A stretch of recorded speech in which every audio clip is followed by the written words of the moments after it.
Bom, Dona Maria, espero que você goste do documentário que eu fiz para você, porque foi feito com muito carinho, com muito amor, muita dedicação. Foi muitos dias de trabalho para fazer essa coisa simples que vocês estão vendo. Espero que você goste. Dona Maria, feliz Dia das Mães. Amo você, baixinha. Beijão.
Dona Mary, olha que a Luana é parecida comigo, meu Deus do céu, nunca tinha percebido. Naquela foto. Esses dias que a gente ficou junto que a gente percebeu, viu? Ela é igualzinha, pressadinha. O Carlos orava, para, Dona Mary. A Birds, que lá em Floripa só chama ela de Dona Mary também. Eu não sabia que ela era assim, igualzinha a mim. Depois que eu tirei diploma de 4º ano de grupo, tirei com 12 anos, acho que com 14 anos eu vinha para Marília estudar a escola Hamilton, escrever a máquina. Eu adorava ver a mulher escrever a máquina. Aí eu tirei diploma, mas no dia da festa eu não fui. Meu pai não me levou porque eu era muito pequena, muito novinha. Também não tinha condições financeiras para ir na festa, em Marília. A festa foi muito bonita. Aí com 15 anos ele achou que eu devia aprender a costurar. Aí eu entrei para aprender a costurar. Foi só isso que eu fiz. Costurar. Meu pai comprou uma máquina, comecei a costurar. Desde os 15 anos. Com 17 anos eu já fazia vestido de noiva. Vestido simples, né? Pessoas assim, mais simples. Naquele tempo não usava essas roupas de hoje, toda cheia de salamalecos. Eu já tinha os 4, né? Então o pai me chamou para vir para Bauru, os meninos estavam tudo com pouca roupa. Fui atrás de costureira, não tinha ninguém para arrumar. Então a gente que foi aprender a costurar roupa de homem. Aí eu entrei com uma moça chamada Cláudia, ela me ensinou a fazer calça, camisa. Aí eu peguei uma freguesia boa de homem. Aí fazia mais de homem do que de mulher. Porque a de homem é mais rápida, né? Tá tudo na máquina. De mulher tinha que provar, tinha que tirar defeito, zíper, uma pence mal feita, então. E de homem não, era camisa e calça. Fazia 4, 5 camisas por dia, calça fazia 2. Assim foi me virando. Eu queria de professora de dar aula, né? Uhum. Mas depois, quando eu estava... No dia que o teu pai nasceu, eu recebi o diploma de professora de costura. E a senhora chegou a dar aula? Não, porque o Valentim não deixou. Ele disse que mulher era para ficar em casa cuidando dos filhos. Era eu e uma prima minha que abriu um salão de corte e costura. Tinha bastante moça querendo aprender. Eu ia ganhar dinheiro, mas ele não deixou. E a gente que era boba naquele tempo, né, obedecia o marido. Não fazia nada que a gente queria.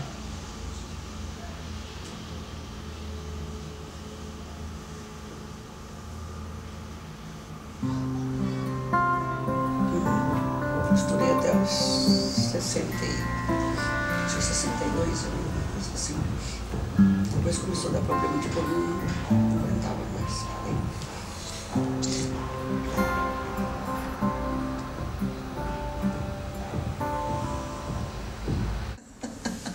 Meu pai nasceu na Espanha, na Almeria, na cidade de Almeria.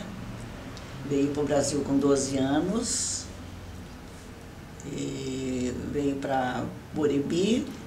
Borebi ele ficou até se casar com a minha mãe. Aí era bravo. Era bem enérgico. A mãe era mais calma.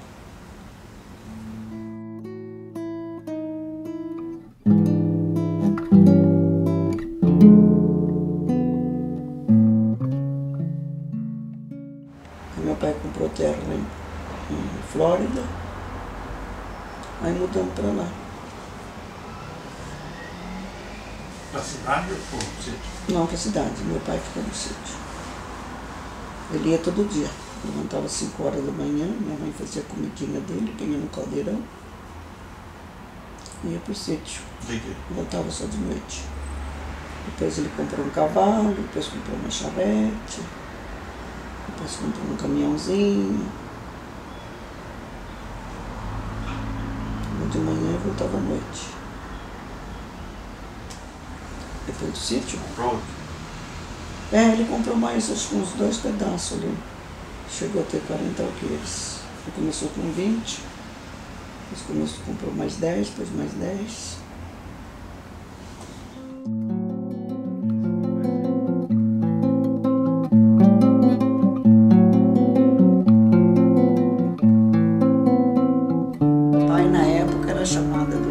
Arteriosclerose cerebral. Não sei se mudou o nome para hoje, porque ele ficou totalmente paralisado. No último mês da doença dele, ele já não abria a boca para comer. A boca dele enchia de bicho, minha mãe precisava passar um pano com algodão ou com álcool para limpar. Ele já não se alimentava mais. Foi uma doença muito triste. Sofreu tanto ele como minha mãe. Aí ele faleceu, acho que dia 6 de fevereiro de 71. Mas ele era um homem muito trabalhador, muito honesto. Nunca quis dever um tostão para ninguém.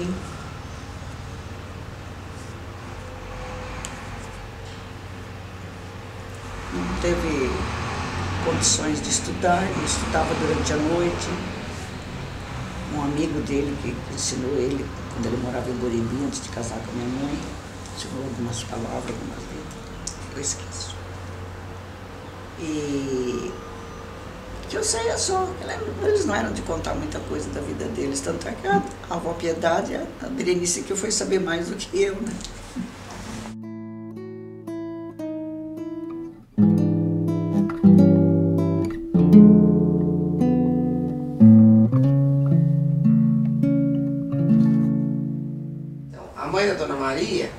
Parece que ela nasceu em Portugal e o padrinho dela prometeu que quando ela tivesse 8 anos, ele veio embora para o Brasil, que ele iria buscá-la. E ele foi buscá-la e ela morou com ele, então, como, assim, era como quase uma filha, era afilhada, mas não era filha propriamente, mas era como se fosse uma agregada da família. E uma vez, quando ela precisava renovar a carteira de estrangeira, um rapaz do escritório foi lá e quando perguntou para ela, assim, detalhes da família, nome da mãe, essas coisas, aí ela falou, meu pai como se diz, é um pai desconhecido. E daí, depois que o rapaz foi embora, conversando comigo, eu senti que ela teve vontade, eu não me lembro se eu perguntei, que eu não sabia isso, não lembro assim, como é que foi o começo da conversa. Mas provavelmente eu era jovem, capaz de ter falado assim, não sabia que a senhora não sabia quem era seu pai. Provavelmente eu até posso ter falado isso, eu não me lembro assim, esse detalhe, como é que começou o assunto. Mas como eu estava junto, eu acho que ela sentiu necessidade de justificar. Então ela me contou que ela sempre desconfiou que o padrinho dela talvez fosse o pai dela. Porque a mãe dela não tinha um marido assim, pelo menos que ela lembrasse, como ela foi embora com 8 anos, nunca mais ela ouviu falar da mãe. E ela disse que tinha outras irmãs, inclusive ela tinha irmãs gêmeas. E que a mãe era costureira e que o padrinho frequentava muito a casa dela. E que ela, quando ficou mais velha, ela desconfiou que ele fosse o pai dela. E conversando com a Dona Maria me mostrou até uma foto de uma irmã, seria irmã, filha do padrinho, que chamava Olívia, que era a madrinha da Dona Maria, e que era muito parecida com a Dona Piedade, que na verdade confirmava a história, que o padrinho seria realmente o pai dela. Então, ela contou isso para mim assim de uma maneira muito natural, e que ele nunca fez um carinho assim de pai, nunca assim demonstrou uma preferência por ela ou nada, mas tratava ela bem. Mas a mulher dele é que ela sentia uma certa animosidade porque ela trabalhava bastante. Ela falou, não era considerada filha mesmo, eu trabalhava bastante. Ela, como diz, fazia jus ao fato de estar morando junto, trabalhando bastante. Então, talvez a mulher soubesse, né, e não devia gostar muito, né, da história.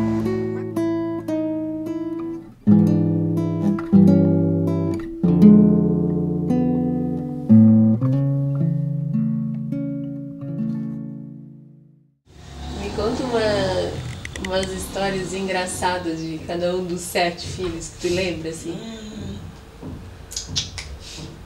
Ou particularidades, assim, deles? O Maurício, como era? O Maurício tinha 10 anos, ficou com uma febre, e a gente morava em Flórida, e o pessoal, as crianças do sítio traziam as frutas, né, de lanche, e ele gostava muito de fruta do Conde, e não era época na cidade, só tinha no sítio. Aí os meninos vinham do sítio com a fruta do Conde, e eu achava que ele estava com vontade. Eu perguntava para ele, ele falava que não. Aí ficou uns 2, 3 dias com febre. Aí no 3º dia eu fiquei de saco cheio, fui na cama, perguntei para ele se ele estava com vontade de comer alguma coisa, para falar que a gente dava um jeito de comprar. Ele falou que não, que ele estava com vontade de ganhar um violão. Aí o Valentim veio na hora do almoço, contei para ele. O avô ficou bravo, falou assim, hoje ele quer um violão, amanhã ele vai querer um avião, eu não tenho condição de comprar um avião. Eu falei, vai, compra um violão, não deve custar muito caro, né? Aí ele foi num bazar lá de um japonês, que é amigo nosso, comprou o violão. Chegou em casa, o Maurício pulou da cama, pegou o violão, acabou a febre. Acabou a febre. Não toca violão até hoje.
Eu sou Maurício, né?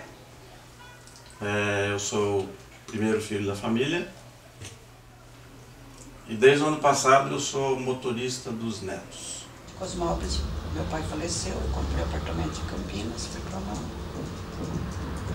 Morei 28 anos lá, agora vim pra cá. Paulo separou da Márcia, fiquei sozinha lá, as minhas vizinhas começaram a encher o saco. Uma senhora de idade não pode ficar sozinha, tem que morar perto de filho. Aí eu vim pra cá, que o Maurício é o único que não sai daqui, né? Ele tá aqui desde os 15 anos, já vai fazer 60.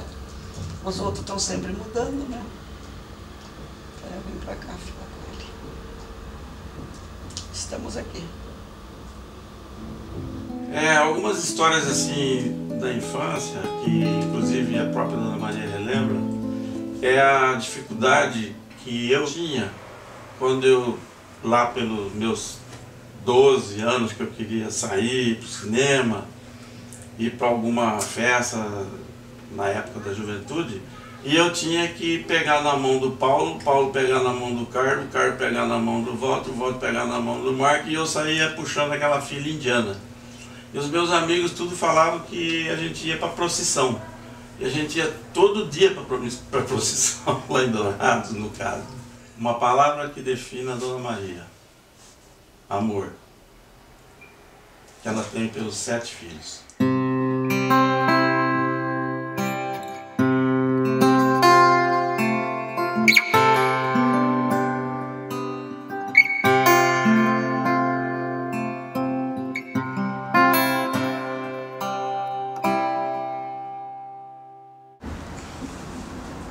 Tinha 22 dias de nascida. Hã? Eu tinha 22 dias de nascida. No dia 22 de outubro. Era homem? Era um menino, chamava Orlando. Foi de quê? Minha mãe estava escolhendo feijão e botava os feijão podre numa latinha para ele brincar. Ninguém sabe se ele pôs no nariz ou na boca. Sei que ele ficou sufocado, começou a engasgar. Minha mãe mandou chamar meu pai, que estava na roça. Aí meu pai veio, pôs ele no cavalo. Não deu tempo de chegar na cidade, no bebê. Quantos anos tinha? Ele tinha, acho que 1 ano e meio, mais ou menos. Aí meu pai veio ao cavalo para Borebinas, não deu tempo de chegar no médico. Acho que entrou no pulmão, ninguém ficou sabendo na época. Aí quando eu tinha 3 anos, meu pai mudou para Padre Nóbrega. Ele comprou uma data lá, mandou construir uma casa de tábua, pôs um armazém, depois ele pôs um açougue.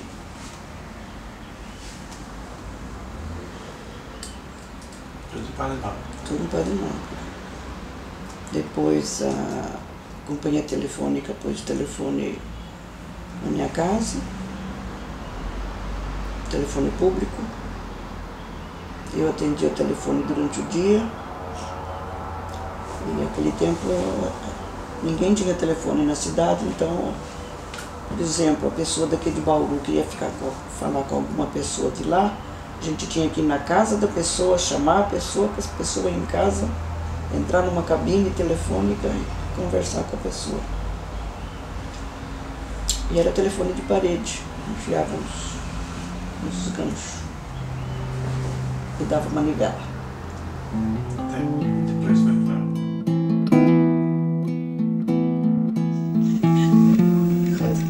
Eu tinha 12, 13 anos mais ou menos. Meu pai tinha açougue.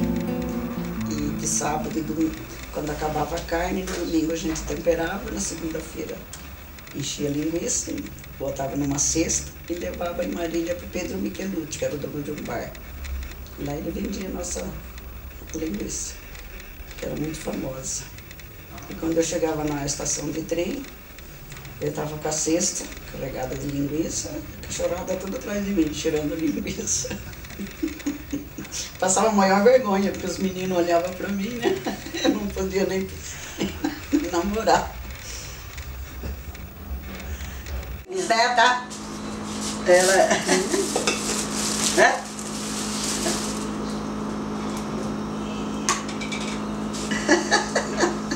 Ela é demais, né? Ah, então tá bom. Você já chegou no Brasil? Ah. Aham. Tá bom. Nós também estamos querendo ir sexta-feira. Na sexta, é. O Maurício disse que só tem matão.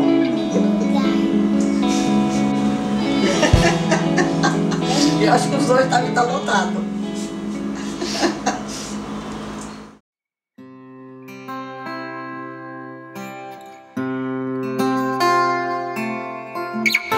O Paulo não gostava muito de futebol. Quebrou a perna uma vez, quebrou o braço uma vez. Mas foi jogando bola, a perna não. A perna foi no jipe. Ele foi atravessar a rua correndo e bateu no jipe.